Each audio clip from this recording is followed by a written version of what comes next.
camera pans over a cemetery, the graves marked with weathered stone and brass plaques. The sun shines down on the cemetery, casting long shadows over the dead. A woman stands at the head of a casket, tears streaming down her face. She's dressed in black and holds a single white rose. She is surrounded by mourners who are all dressed in somber attire.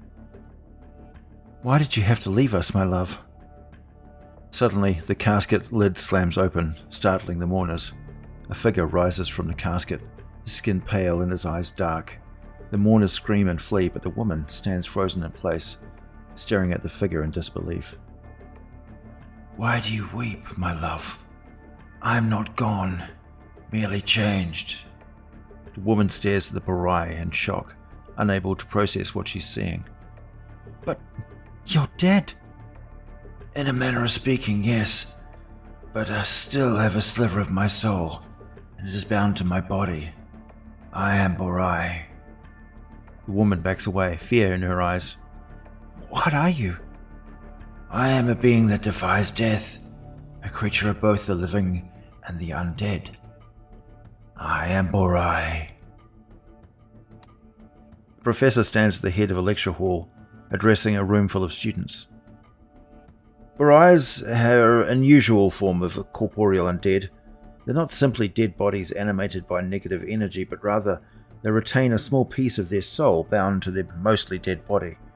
This gives them a unique set of abilities and traits, making them both fascinating and unsettling to those who encounter them. The professor pauses, looking out over the students, who are all taking notes. Borais appeared much as they did in life, but their skins becomes pale and fragile. The dark veins of negative energy blossom across their bodies. Despite this, they still need to eat, breathe, and sleep, just like any living creature, but their aging process is slowed, allowing them to live for a few additional centuries. A Borai sits at the bar, nursing a drink. He is surrounded by a group of shady-looking individuals who are all talking in hushed tones. "I don't care what you think of me. I am what I am, and I'm not ashamed of it. I embrace my undead nature and use it to my advantage. I am a fearsome enforcer, a bodyguard that none would dare cross." The shady individuals nod, their expressions wary. A Borai stands before a group of diplomats, his expression confident and reassuring.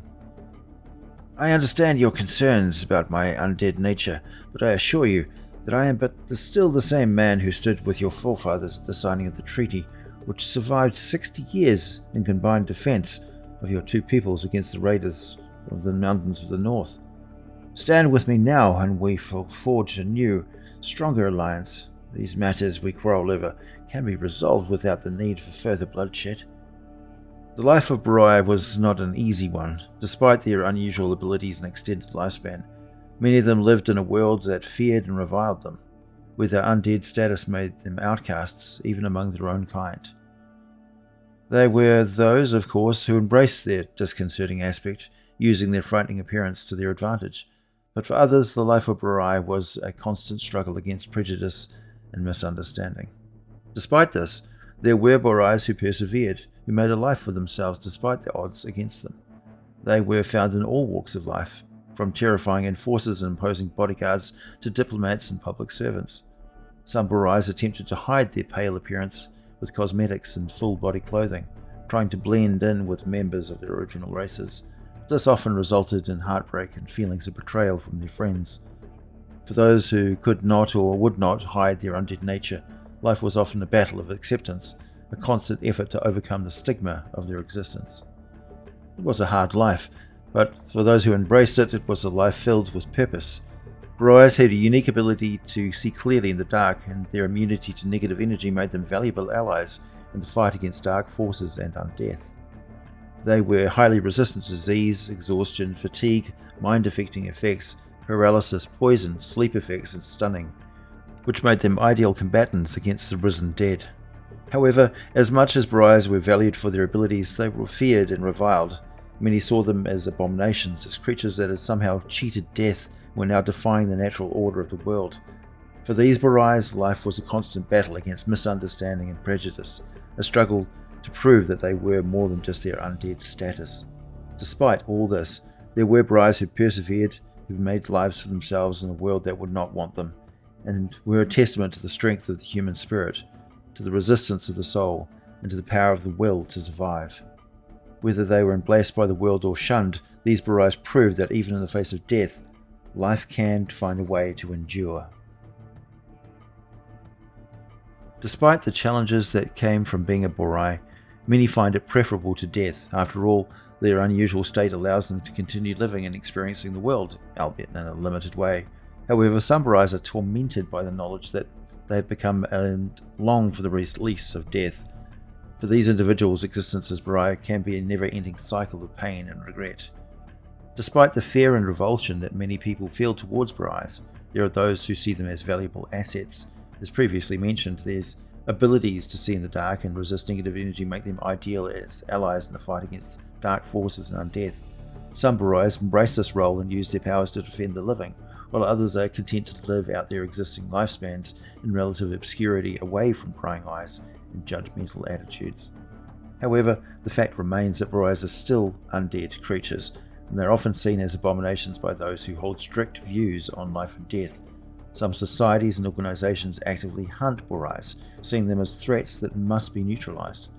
Despite their powers and abilities, Borais can never fully escape the stigma attached to their undead nature.